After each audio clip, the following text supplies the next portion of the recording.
চলুন situational Japanese practice করি। আমাদের আজকের সিচুয়েশনটা হলো ছোট ভুলের জন্য ক্ষমা চাওয়া। চলুন শুরু করা যাক।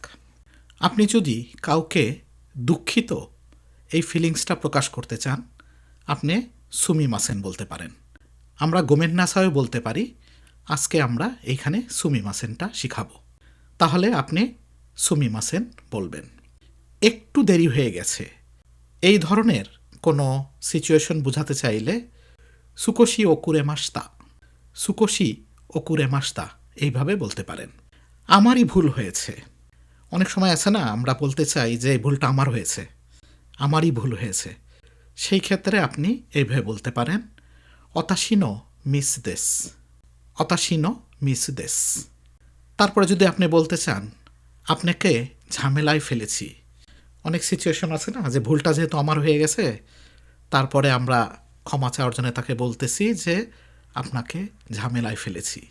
তখন আপনি এইভাবে বলতে পারেন গোমেইয়াকুও খাকেমাস্তা, গোমেইয়াকুও খাকেমাস্তা। তারপরে যদি আপনি বলতে চান যে পরের বার খেয়াল রাখব, মানে পরের বার আমি আরও সতর্ক হব কিংবা পরের বার আরও খেয়াল রাখব, সেক্ষেত্রে আপনি বলতে পারেন সুগিকারা কিউস্কেমাস, সুগিকারা কিওস্কেমাস। তারপরে যদি আপনি অপরপক্ষকে অ্যাপ্রিসিয়েট করার জন্য বলতে চান যে ব্যাপারটা বুঝে নেওয়ার জন্য ধন্যবাদ, বুঝে নেওয়ার জন্য ধন্যবাদ, এইভাবে যদি বলতে চান, তখন আপনি এইভাবে বলতে পারেন অকাত্তে কুরেতে আরিগাতো গোজাইমাস, অকাত্তে কুরেতে আরিগাতো গোজাইমাস। তারপরে যদি আপনি বলতে চান এখন ঠিক আছে, ধরেন একটা সিচুয়েশন, কোনো সমস্যা, আপনি একটা মিস করেছিলেন, এখন সেই মিসটা আপনি ঠিক করেছেন, এখন বলতে চাচ্ছেন যে এখন ঠিক আছে, তখন আপনি বলতে পারেন মো দাইজোবু দেস, মো দাইজোবু দেস।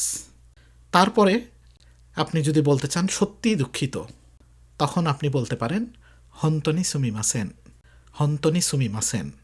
আমরা আর একটাভাবে বলতে পারি হন্তনি গোমেন্নাসাই। তা আজকে যেহেতু আমরা সুমিমাসেনটা শেখাতে চাচ্ছি, আপনি বলতে পারেন হন্তনি সুমিমাসেন। Thank you, have a nice day.